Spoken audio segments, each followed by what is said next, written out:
Eu fico tentando compreender o que nos teus olhos pôde ver.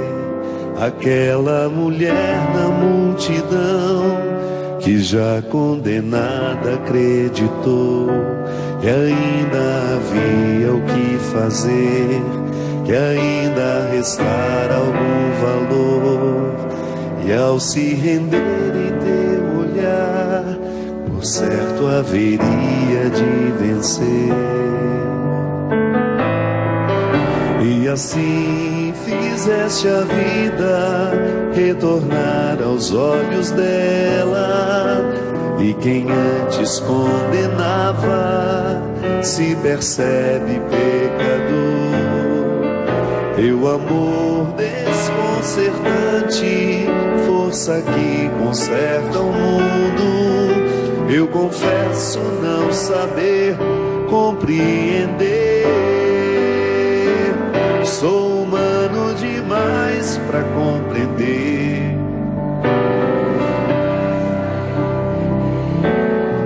Este jeito que escolheste de amar quem não merece. Sou humano demais para compreender, humano demais para entender. E aqueles que escolheste e tomaste pela mão, geralmente eu não os quero do meu lado.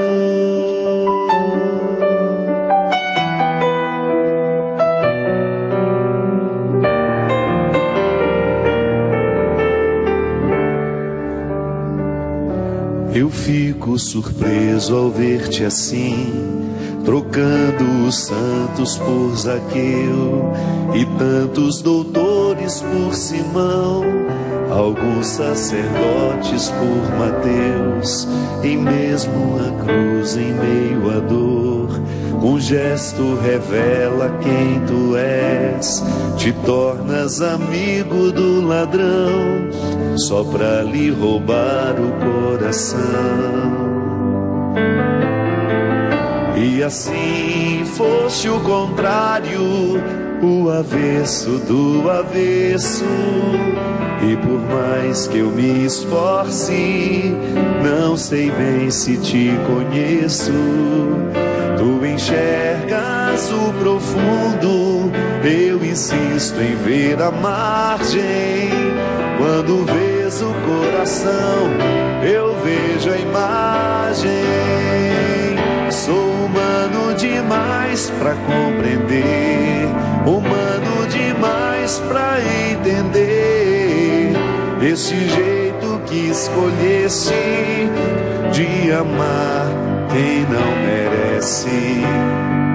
Sou humano demais para compreender, humano demais para entender. E aqueles que escolheste e tomaste pela mão, geralmente eu não os quero do meu lado. Boa noite. Hoje uma noite muito especial, a gente fazendo o programa Direção Espiritual ao vivo, aqui do Hotel Mazarop, em Tauba, Texas. Recebendo esse povo tão querido, de tantos lugares, em nome da Fundação Dom Couto, nós que estamos no meio da semana preparando o coração, ficamos tão felizes de poder receber vocês. Obrigado pela presença. Quem veio pela primeira vez na semana preparando o coração? Quem veio pela 23ª? Aí. Muito obrigado, viu? É sempre uma honra muito grande. Ontem tivemos aquela noite especial, na verdade na segunda-feira, Dom Wilson, nosso querido bispo, iniciou as nossas atividades. Ontem tivemos a noite de autógrafos e hoje aqui o lançamento oficial no programa Direção Espiritual da biografia que foi escrita pelo meu querido Rodrigo Alvarez, que já está entre nós. Boa noite. Seja bem-vindo, querido. Muito obrigado, padre. Prazer estar aqui com vocês. Você já sabia que era o lançamento oficial aqui no programa, não? Hoje não. Pois é. Eu não sabia nem que eu ia participar. E ele falou pra mim assim, deixa eu comer alguma coisa ali nos bastidores, porque senão eu não vou dormir no programa. Eu falei, mas como que você vai dormir no programa? Ele falou, eu dormi no programa do jogo. Geralmente eu durmo todo dia, mas assistindo, né? Não sendo entrevistado. Nós estamos viajando uma semana aí, né? Nós estamos muito cansados, né? Mas agora que eu vi vocês, eu escutei Humano Demais, eu acordei. Você sabe que o Rodrigo tem essa música obsessiva na cabeça, há né? 2 anos praticamente que eu penso nessa música todo dia. Porque logo cedo virou o título do livro. Foi. E fazia tanto sentido com o que eu estava escrevendo, que ela volta e meia vinha para mim. Não só com o que eu estava escrevendo, mas com a nossa experiência. A experiência de conhecer o Padre Fábio em Jerusalém. Eu, sem conhecer a música, pensei em Humano Demais, em como estava diante de alguém humano demais, e como ele representava isso tudo que a música diz. Então, até hoje é impossível tirar essa música da cabeça, e eu gosto demais dela. Que bom, a gente fica feliz, né? Que ela ficou obsessiva na cabeça dele, né? Obsessão positiva. Porque ele ficou obsessivo na minha cabeça 2 anos também, querendo saber da minha vida. E eu perguntava, e às vezes o padre... Às vezes eu fingia que não tinha escutado, fazer, né? Às vezes ele dá uma sumidinha. Rodrigo, primeiro quero lhe agradecer a honra que nós temos de ter você aqui no programa de Direção Espiritual.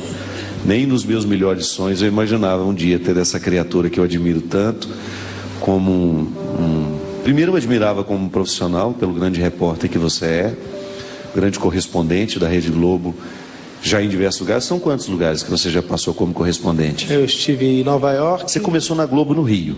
Globo Rio, Globo São Paulo depois. Fui para Nova York, São Francisco, nos Estados Unidos ainda. Passei um tempinho em São Paulo.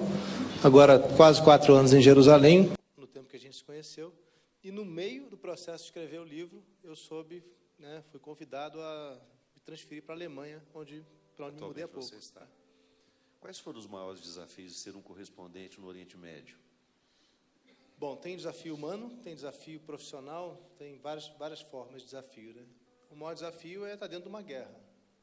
Ir a Gaza no momento em que tem bombas caindo atrás de mim. Aliás, tem umas cenas suas que vinham para nós, né?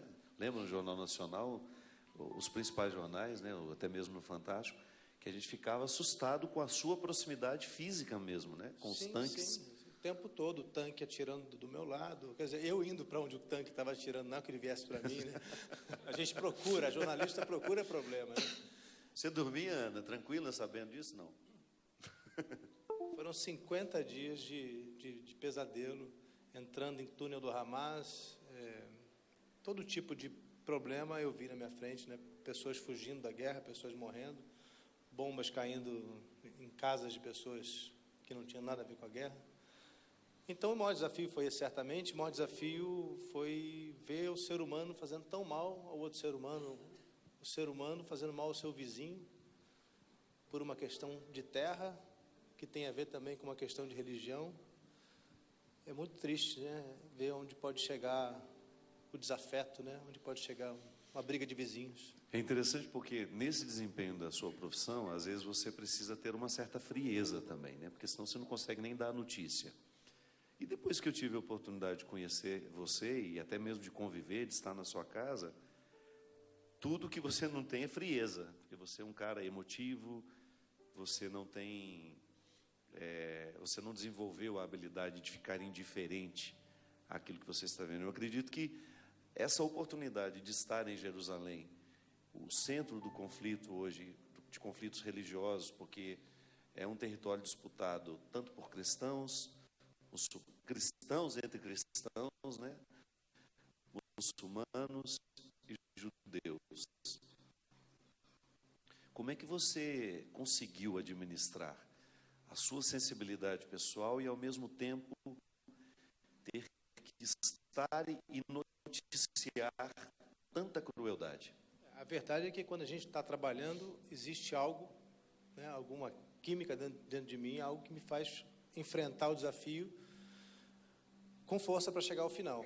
Mas quando você chega em casa, você tem o sofrimento disso. E depois de 3 anos e meio, eu comecei a sentir demais. Eu senti que estava além da conta, porque a carga emocional é muito grande. Quando eu estou trabalhando, A bomba pode passar em cima de mim, que eu tenho certeza que ela não vai cair em cima de mim. Eu me abaixo. Mas eu não tenho medo. Quando eu estou entrevistando alguém que eu sei que está fazendo algo muito errado, eu também não estou pré-julgando essa pessoa quando eu estou entrevistando ela. Eu estou entrevistando com a mesma tentativa, pelo menos, de imparcialidade que eu entrevistaria aquela que eu tenho certeza que está fazendo bem. Mas no momento que você vai para casa, esquece tudo aquilo, você é obrigado a refletir, e isso tem um peso.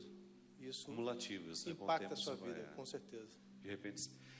De repente você percebe que existe uma indisposição, um mal-estar, e que isso é fruto de anos, né, de disposição a isso. É como a gente tomar sol, né? Exatamente. Dia as consequências chegam, né? Até um cansaço que você sente, você não sabe o que é, mas é o seu coração está dizendo, meu amigo, sai disso. Isso aí não é um lugar para pertence. ficar muito tempo, né, Rodrigo? Fique um tempo, mas tem hora de ser substituído. Sai antes que enlouqueça, né? Com certeza. É.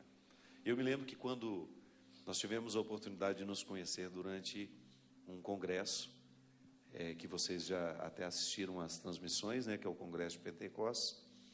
Rodrigo estava fazendo lá uma cobertura para o Jornal Nacional, e nos bastidores a gente ficou conversando antes de começar, e a gente acabou ficando amigo. E eu já era leitor do Rodrigo. Aqui, quem já era leitor do Rodrigo antes da bibliografia? Já tinha tido contato, né? E eu achei interessante porque eu desconhecia o seu livro Haiti Antes do Inferno, ou Depois do Inferno. Depois do Inferno, que você me presenteou lá. Sobre eu já tinha lido Aparecida, e você estava terminando naquela época o livro Maria. Como é que você se encaminhou para essa literatura que exigia, ao mesmo tempo que é uma literatura religiosa, mas ao mesmo tempo ela é jornalística, que exigiu pesquisa? Como é que foi? Em que momento da sua vida? Você era uma pessoa religiosa? Você tinha uma devoção mariana que lhe encaminhou para isso ou não? Não foi por aí, o caminho não foi esse, na verdade, não. Eu estudei em colégio católico, tive a formação católica muito forte no Colégio Santo Agostinho, no Rio de Janeiro.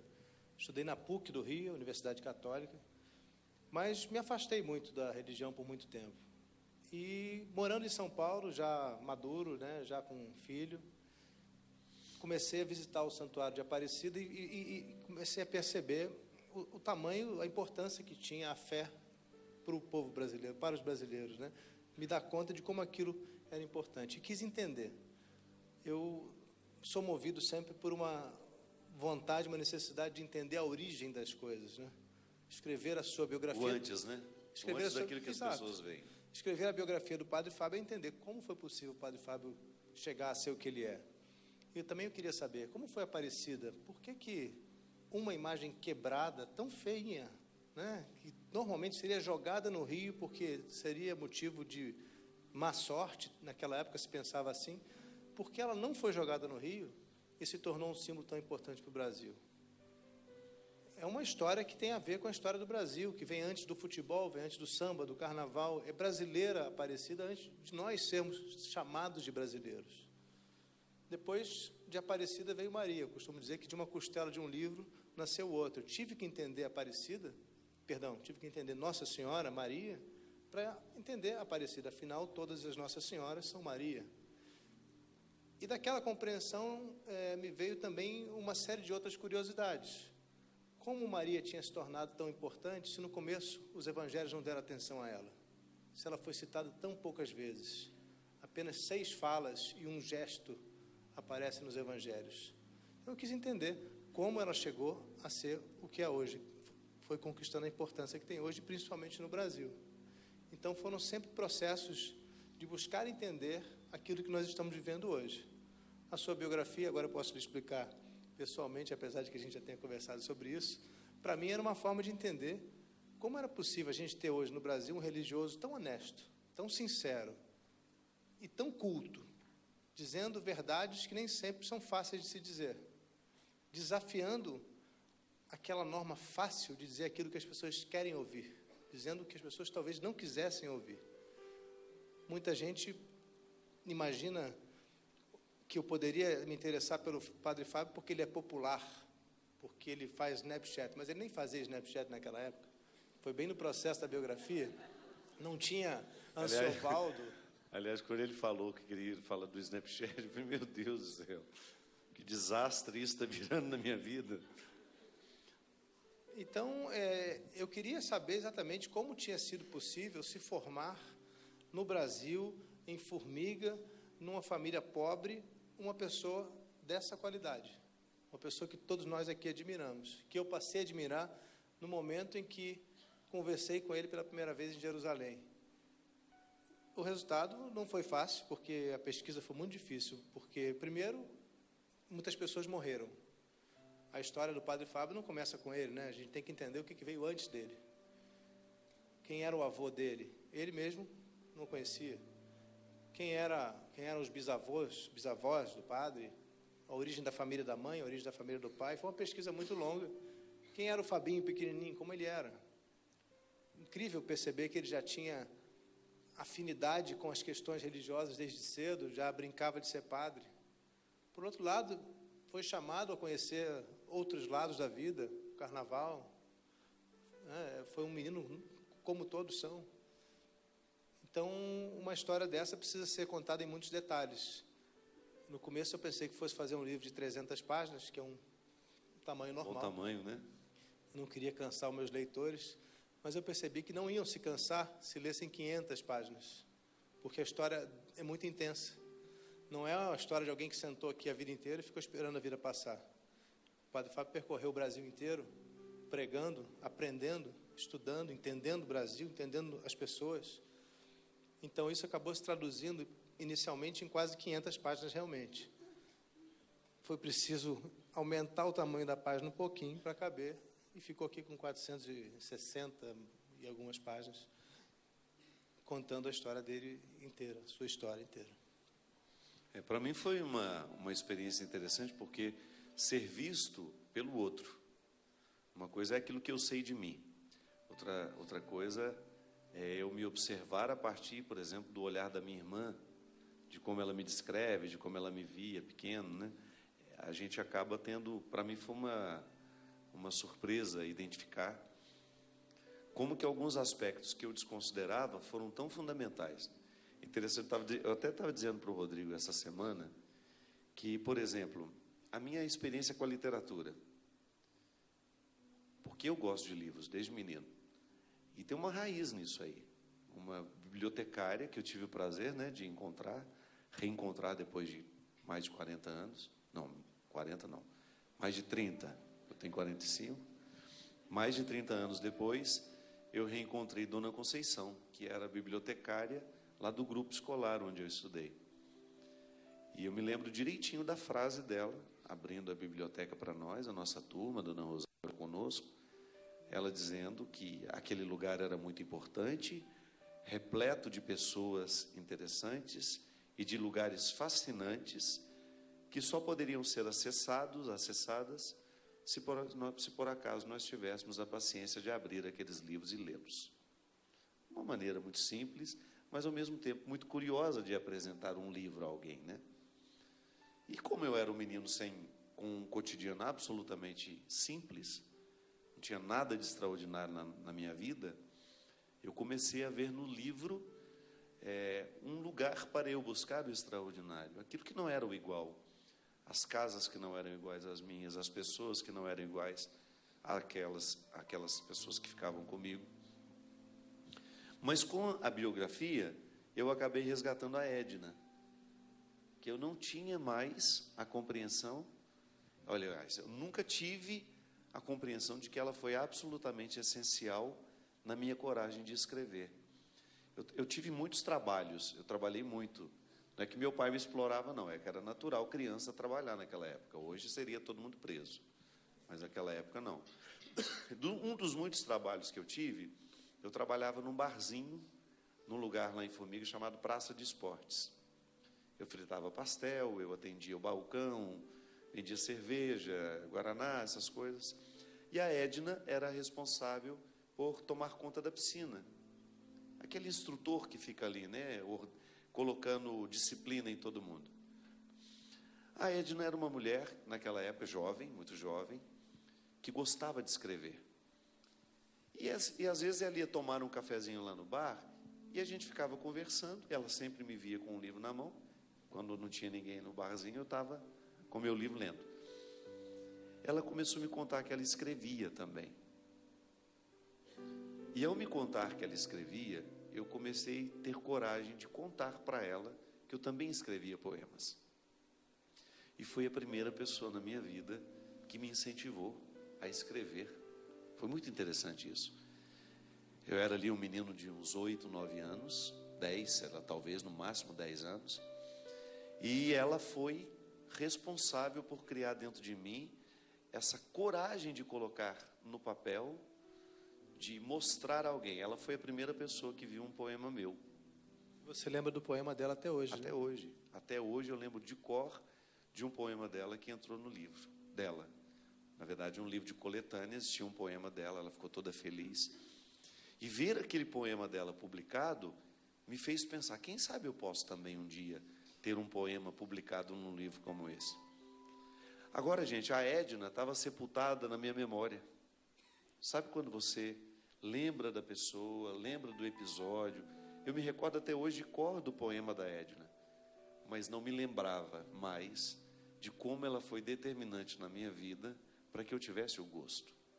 Eu até brinquei um dia com o Rodrigo, né? Para que tudo não caísse no esquecimento, Deus me deu a graça de um biógrafo que pudesse me ajudar a jogar uma luz em alguns fatos importantes da minha vida, a valorizar pessoas que de repente nunca mais eu encontrei, que a Edna eu nunca mais vi. Nós demoramos para encontrar ela, foi difícil achar ela. Ela foi no último momento. Lá no finalzinho. Rodrigo já estava terminando e de repente eu me toquei da importância dela na minha vida. E como é bom isso, né, meu amigo? Você ter a oportunidade de saber quem de fato foi importante no seu processo. Nós estamos falando da Edna, mas tem inúmeras outras pessoas que surgiram, né, da sua memória, de repente. E eu fiquei muito impressionado também na sua biografia, com quantos anjos apareceram na sua vida. Agora, eu acho que na vida da gente aparece anjo o tempo todo. A gente, às vezes, precisa saber. Não vê, né? Não percebe. E dar a mão para eles, né? Às vezes, a gente não percebe o anjo, né? Teve anjo na infância, teve anjo já mais velho um pouquinho, no seminário, o tempo todo, né? Teve o Padre Léo. Todo Deus me mandou alguém para me conduzir, né? Pelos meus desertos, porque minha vida não foi fácil, nunca foi fácil.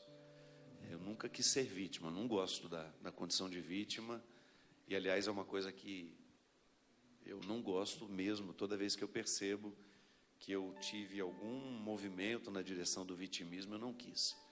Por mais pesada que tenha sido a minha vida, por mais difícil que tenha sido, eu me alegro com a vida que eu vivi. Então, eu não tenho absolutamente nenhum rancor, a vida não tem dívida comigo, eu não estou esperando que a vida me dê alguma coisa. Não, nunca esperei mesmo e continuo não esperando. O que eu penso é que bastava você ter tido um pouquinho de orgulho demais para não ter percebido essas pessoas, para não ter deixado elas entrarem na sua vida. Qualquer mínima arrogância, o Padre Léo teria passado sem você perceber, por exemplo. É verdade. Nos afasta, né, O que me impressionou foi você soube ouvir, soube ver, soube perceber e dar a mão.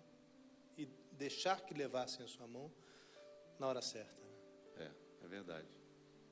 Agora, a gente estava falando da responsabilidade de como é que a gente conversa com uma pessoa, como é que a gente se afasta quando faz uma entrevista. Por exemplo, a gente falou em Jerusalém, Gaza, guerra. Eu também precisei ter um distanciamento, né? Eu não podia escrever sobre o Padre Fábio como se eu fosse ele próprio escrevendo. Eu também precisei olhar para ele com distanciamento. Então, esse foi um desafio, porque o tempo todo, eu cada vez mais próximo dele, quanto mais eu conhecia, mais eu gostava dele, mas eu precisei o tempo todo escrever com o distanciamento de um historiador, de um jornalista, que, se não fosse assim, o livro não teria valor, né? Ele se tornaria um grande elogio ao Padre Fábio. Então, foi uma preocupação que eu tive o tempo todo de olhar com distância, olhar pelos olhos das outras pessoas que estão à sua volta, deixar que elas falassem também, né? Porque o depoimento de quem conviveu com você é muito rico também, e nem sempre concordante com o seu. Claro, claro. E aí foi o meu sofrimento, porque o Rodrigo queria falar de assuntos que eu não queria falar mais. Quem é que não gosta de pôr uma pedra sobre o assunto? Não é? Então, tinha muitos momentos dolorosos da minha vida que eu não queria falar. Eu me lembro que um momento mais difícil da nossa Jerusalém mesmo, um ano depois de termos nos conhecido, eu ter que remoer a minha infância. Foi extremamente doloroso e, se eu pudesse, não colocaria nada daquilo, né? Mas, enfim, a minha vida, sou eu.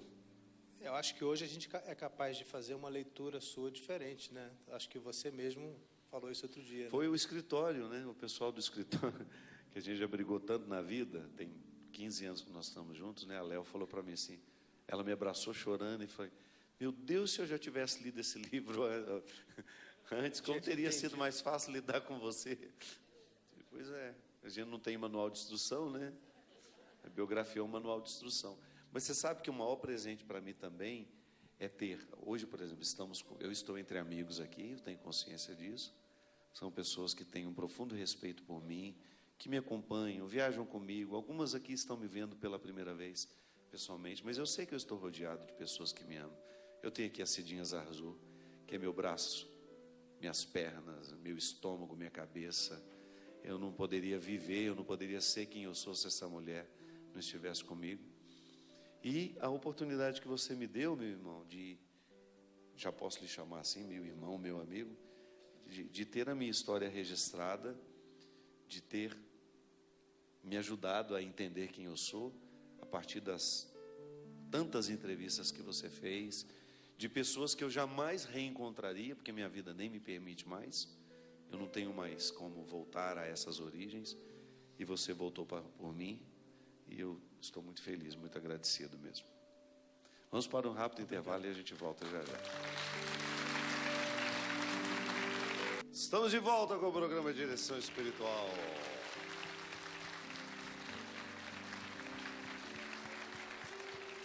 Dona Terezinha, que colar é esse, meu Deus do céu? Estou a casa popular no pescoço. Minha querida Dona Terezinha veio lá de Niterói, né? Ah, ela agora é Barra da Tijuca. Mas só já morou em Niterói, não morou não? Nunca? Onde eu arrumei essa história que ela era de Niterói? Não, por causa do teatro, quando tinha o show, foi lá que eu conheci a senhora pessoalmente. Já. Kleber, meu filho, aqui o remédio não serve para você não, viu? Estou dando uma olhada no estrago que o tempo já fez na sua careca, você não... É que eu estava falando aqui que o remédio que eu estou usando para minha calvície foi ótimo, assim. Depois a gente passa o telefone, vou começar a vender igual o povo do... depois a gente faz Quer fazer uma pergunta para o Rodrigo sobre a biografia? Não só sobre a biografia, mas num contexto geral. Admiro a sua seriedade. É uma pessoa que transmite muita competência no trabalho. Admiro muito o seu trabalho. Muito obrigado. Eu gostaria de perguntar para o jornalista, fazendo agora um comentário no Jornal Nacional, falando sobre essa ligação Padre Fábio e Igreja Católica. Essa coisa de que, você falou bem,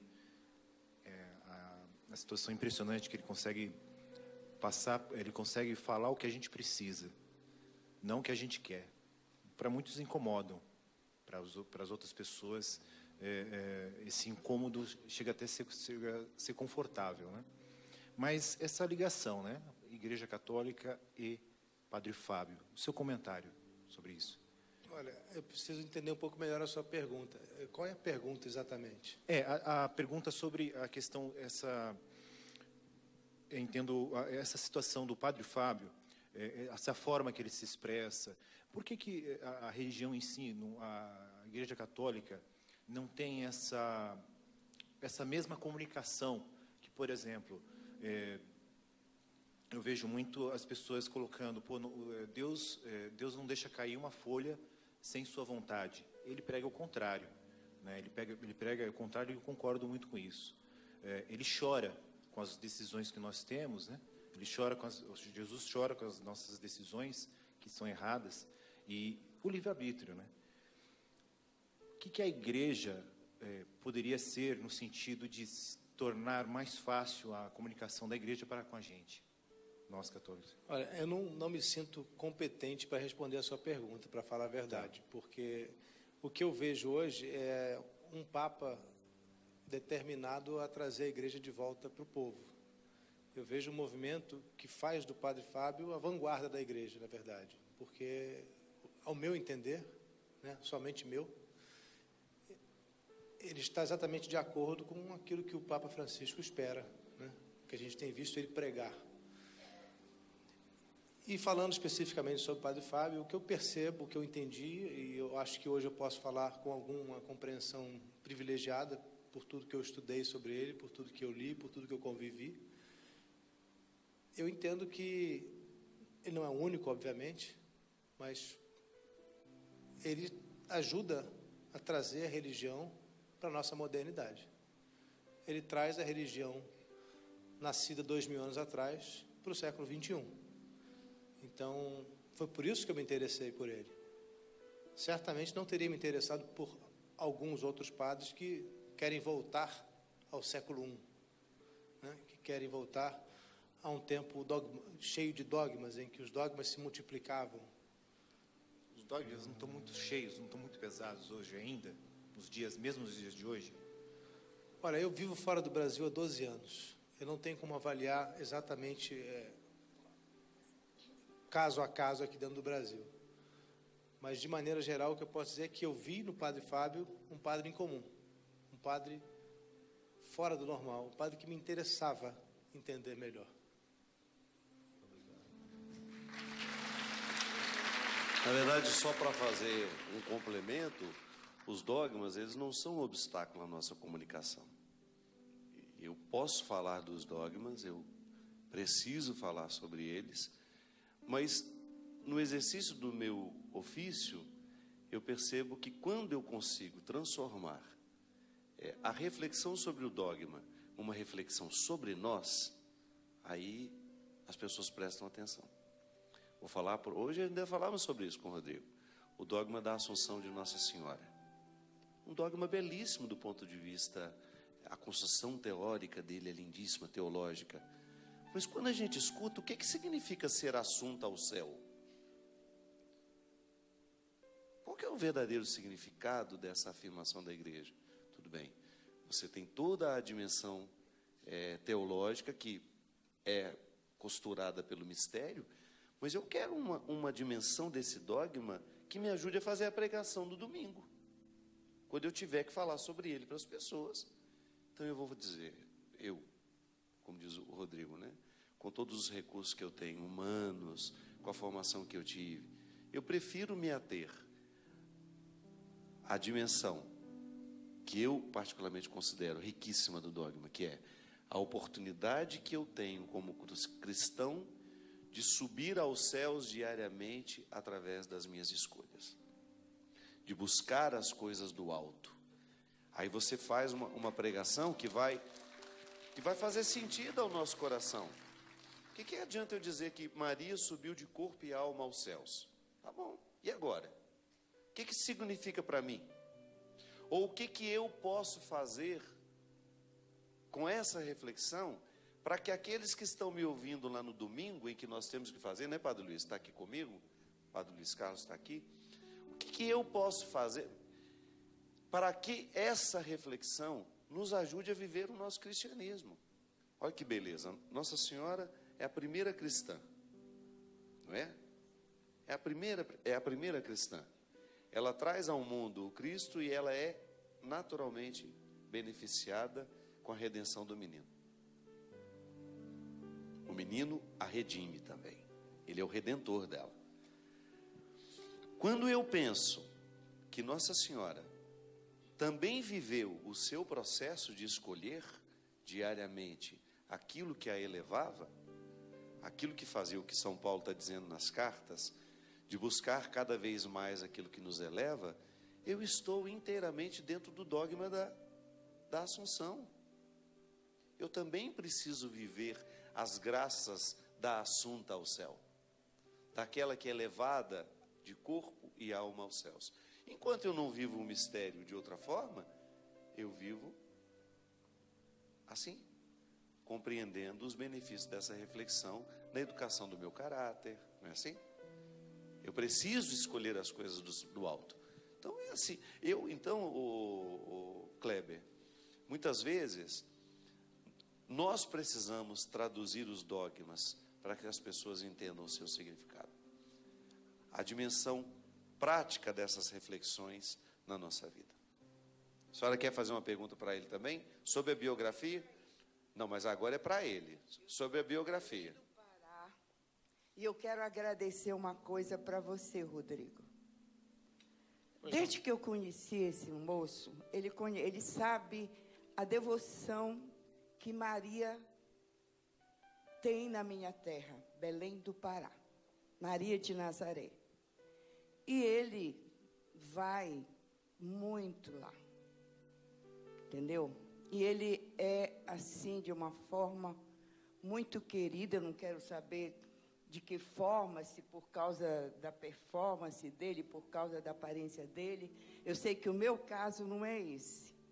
O meu caso é que eu vi nesse moço tão novo, viu, Rodrigo? Essa assunção ao céu. O que ele falou agora em assunção ao céu? Todos nós temos essa capacidade de ascender, desde que nós nos deixemos que o Senhor entre nos nossos corações e faça de nós a sua vontade. Entendeu? E ele é isso. Foi isso que eu vi no padre Fábio de Mello. Um rapaz jovem, novinho, desde novinho, já totalmente convertido às coisas de Deus. Quem dera que todos nós tenhamos essa capacidade. Não é só pelo fato dele ser um sacerdócio, porque o sacerdócio veio por acréscimo, porque ele até namorou. Ele teve as paixões humanas, pelo que eu ouvi ele falar outro dia, porque eu assisto todo o tempo ele. Eu assisto toda quarta-feira. Mas olha, você... A senhora está confirmando, né, o que eu estava dizendo aqui. A capacidade dele de trazer a religião para a gente de uma forma compreensível. Agora, você tem outra grande qualidade aí.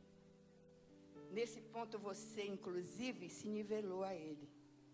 Porque o seu nível óptico foi tão forte, tão grande, que você pode ver nesse homem que se entregou a Deus para servir a humanidade.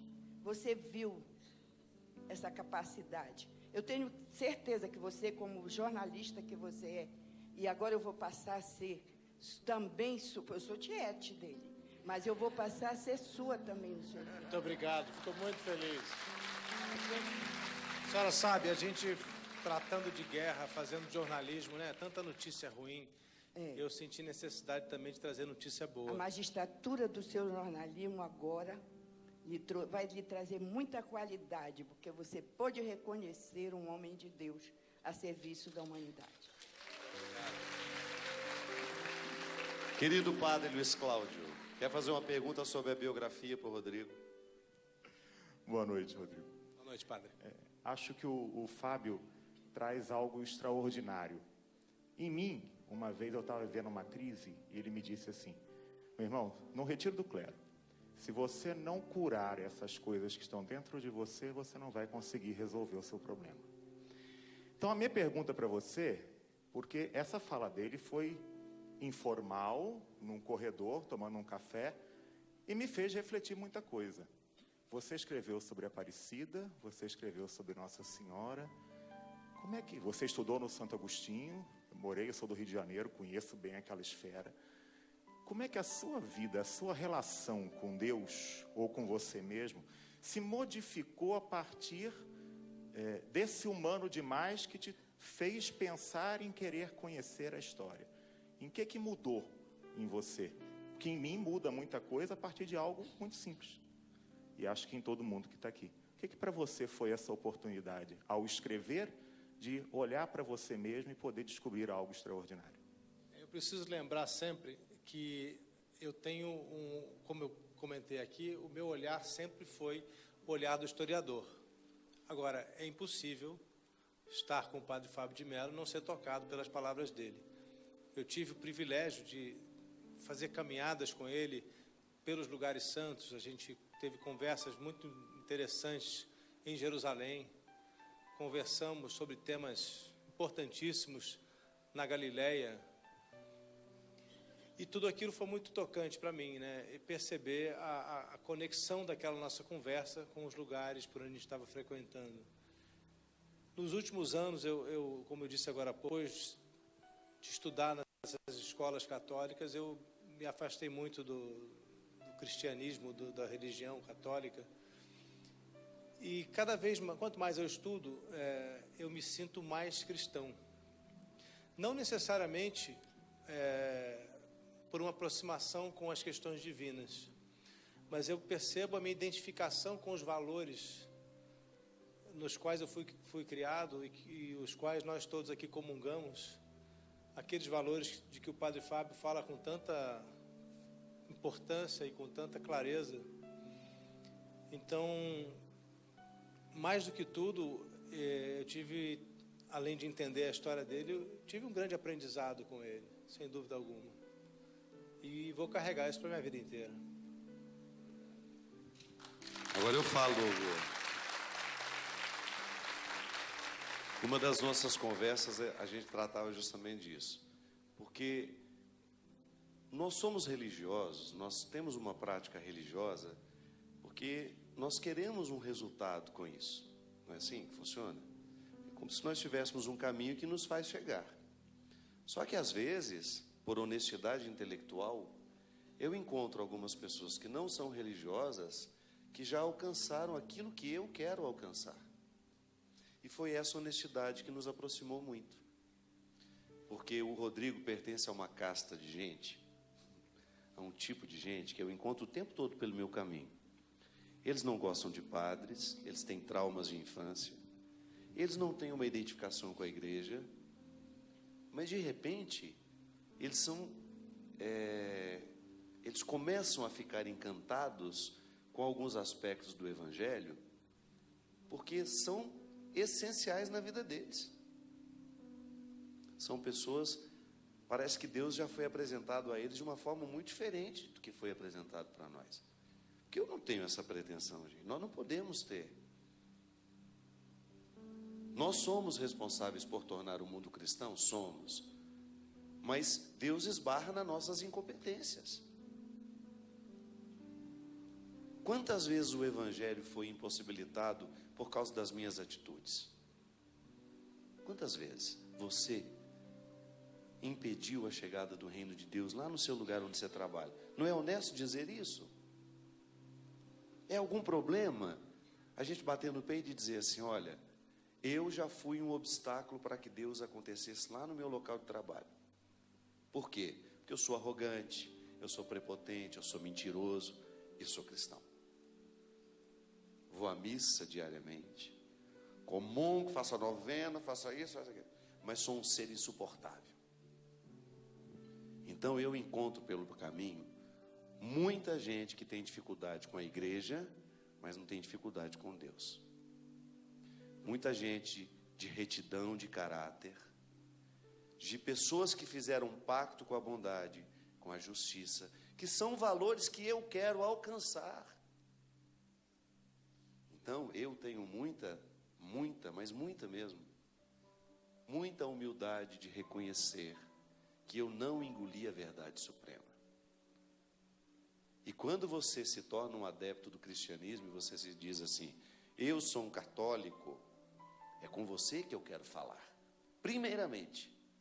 Mas eu não abro mão de conversar com pessoas que não estão na mesma estrada que eu, mas querem alcançarem os mesmos resultados. Sabe, é esse movimento que eu vejo muito honesto da parte do nosso Papa. Por exemplo, quantos anos de protestantismo? Vamos fazer 500 anos ano que vem, né? 500 anos de protestantismo. Não está na hora de nós darmos um pouco da nossa atenção aos motivos que nos separaram naquele tempo?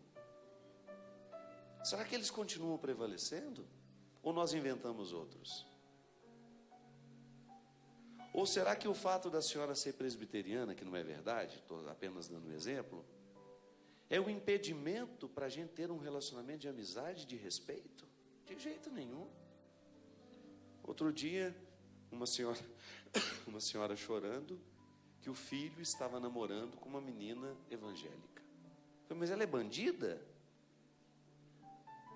Ela tem desvio de caráter? Não, só porque vai na igreja diferente da minha. Eu falei, minha filha, não perca a amizade que você tem com sua filha, porque ela está namorando um rapaz de outra religião, ou filho contrário. Sabe, minha gente, vou dizer uma coisa para vocês. Muitas vezes, porque nos falta sabedoria no trato, nós nos tornamos legítimos representantes do diabo. E tudo com as cruzinhas penduradas no pescoço. Coordenadora, 50 anos da Pastoral da Crisma.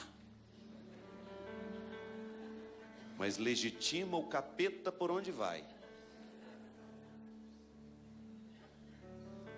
Porque não percebe. Sabe? O pior é isso, é quando a gente não percebe.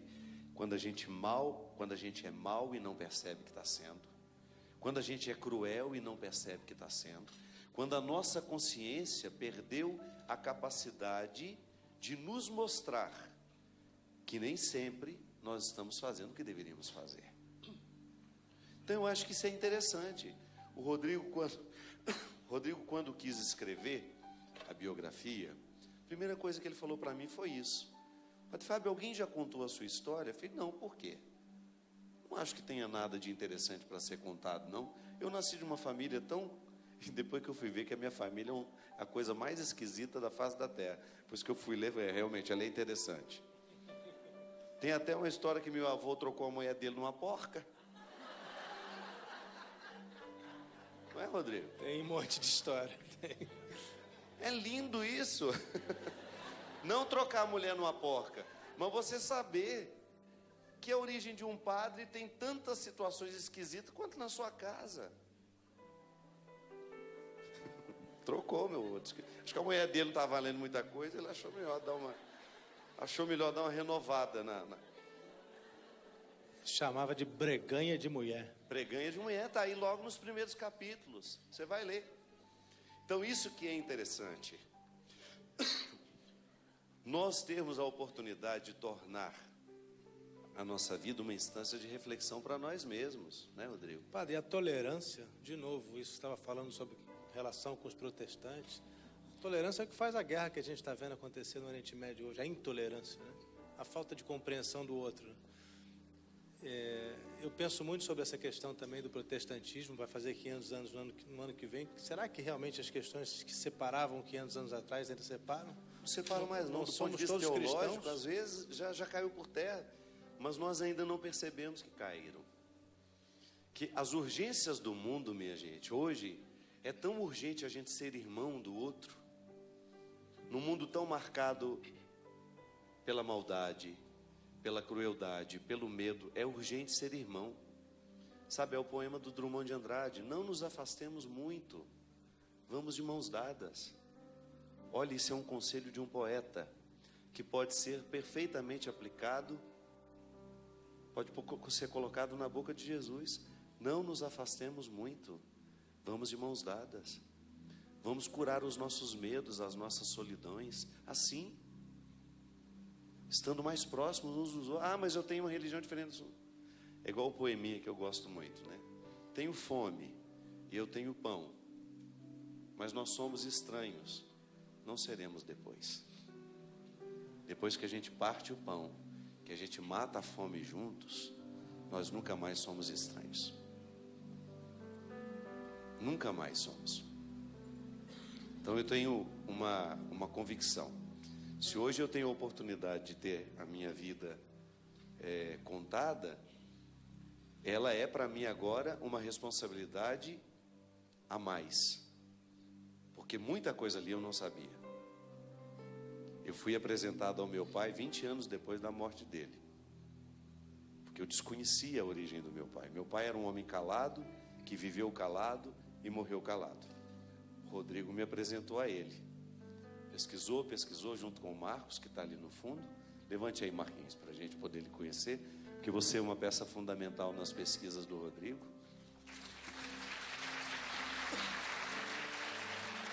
Com tanto respeito foi atrás dos que precisavam ser encontrados. E isso é um ser humano tão do bem, que ficou amado por todos por onde ele passou. Obrigado do fundo do meu coração. Obrigado a Camila, da Editora Globo, que está aqui.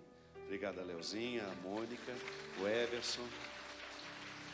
Padre, Todos vocês que representam esse momento especial não para nós. posso esquecer de quanto a Ana Cristina trabalhou.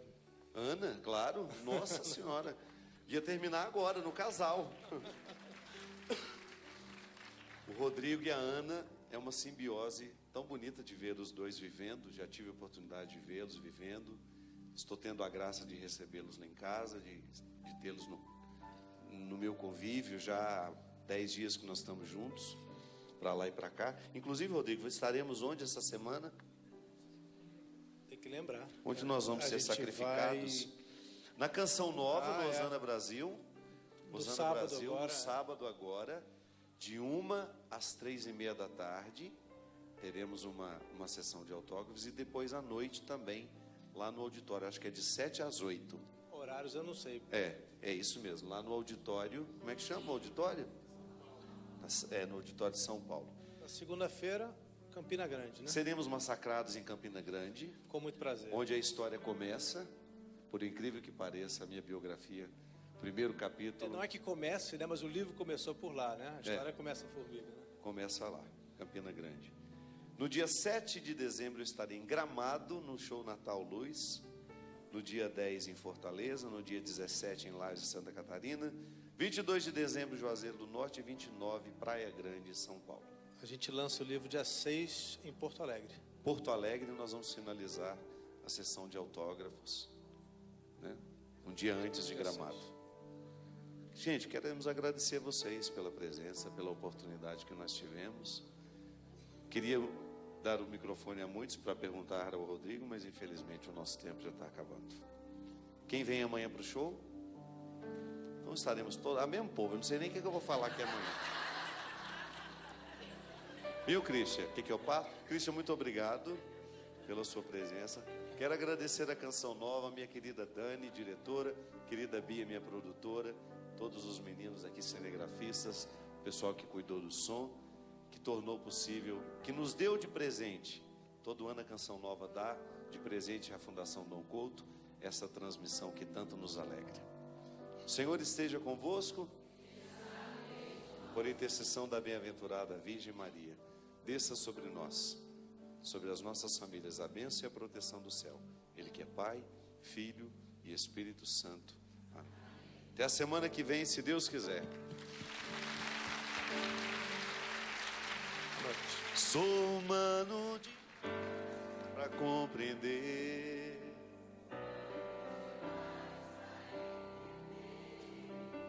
esse jeito que escolheste de amar quem não merece. Sou humano demais para compreender